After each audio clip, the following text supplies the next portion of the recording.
Good morning my dear students. ఈరోజు మనము beetroot indicator ఏ విధంగా పనిచేస్తుంది, ఆమ్లాలతో ఏ విధంగా చర్య జరుపుతుంది, క్షారాలతో ఏ విధంగా చర్య జరుపుతుంది అన్నటువంటి అంశాన్ని మనం ఇప్పుడు తెలుసుకుందాం. ఇక్కడ చూడండి, నేను బీట్రూట్ తీసుకున్నాను, ఒక తాజా బీట్రూటు. తర్వాత సిట్రిక్ యాసిడ్ కోసము ఒక లెమన్ తీసుకున్నాను, నిమ్మకాయ. ఈ నిమ్మకాయను ఏం చేశానంటే ఇలా ఒక జార్లో పిండుతున్నాను నిమ్మరసము. దీంట్లో సిట్రిక్ యాసిడ్ ఉంటుంది.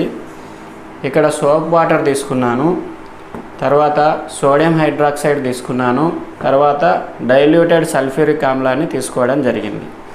ఇప్పుడు నెక్స్ట్ ఏం చేయాలంటే మనము ఒక పేపర్ను తీసుకుంటాం. ఇలా ఈ పేపర్ను చిన్న చిన్న ముక్కలుగా కట్ చేస్తాం. ఒక నైఫ్ తీసుకొని బీట్రూట్ను ఇలా ముక్కలుగా కట్ చేస్తాం.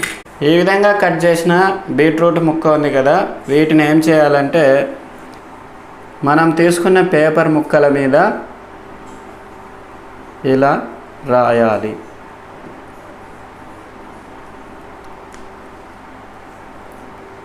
ఈ విధంగా అన్ని పేపర్ ముక్కల మీద రాస్తే చూడండి ఎలా అయిందో. ఇలా మనము తయారు చేసుకున్నటువంటి పేపర్ ముక్కలు అన్నీ తీసుకోవాలి. ఇవి ఇండికేటర్లుగా మనకు ఉపయోగపడతాయి. వీటితో మనము టెస్ట్ చేస్తాము.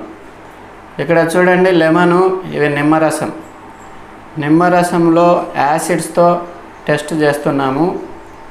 లైట్ రెడ్ కలర్ వస్తుంది. నిమ్మరసంలో డిప్ చేస్తే చూడండి నిమ్మరసం ఎలా మారిపోయింది, లైట్ రెడ్ కలర్లోకి మారిపోయింది. నెక్స్ట్ సోప్ వాటర్తో టెస్ట్ చేస్తాం. ఇది క్షారం. సోప్ వాటర్తో టెస్ట్ చేసినప్పుడు చూడండి లైట్ ఎల్లో కలర్లోకి చేంజ్ అవుతుంది. ఇప్పుడు తడిగా ఉంది, మళ్ళీ ఇది ఆరే కొద్దీ లైట్ ఎల్లో కలర్లోకి చేంజ్ అవుతుంది. ఇప్పుడు మనం ఒక ముక్కను తీసుకొని ఇక్కడ సోప్ వాటర్లో ముంచామనుకోండి, బీకర్లో మిడిల్లో అక్కడక్కడ లైట్ ఎల్లో కలర్ వచ్చింది చూడండి. నెక్స్ట్ మనము సోడియం హైడ్రాక్సైడ్ ఉంది కదా, సోడియం హైడ్రాక్సైడ్తో టెస్ట్ చేద్దాము. చూడండి సోడియం హైడ్రాక్సైడ్తో ఏ విధంగా మారిందో, లైట్ ఎల్లో కలర్లో చేంజ్ అయింది.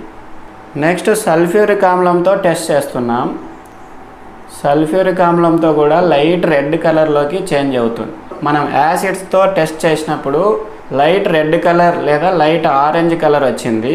అదే బేసెస్తో టెస్ట్ చేసినప్పుడు పేల్ ఎల్లో కలర్ వచ్చింది. ఈ విధంగా మనం బీట్రూట్ ఇండికేటర్తో యాసిడ్స్ను బేసెస్ను టెస్ట్ చేయడం జరిగింది.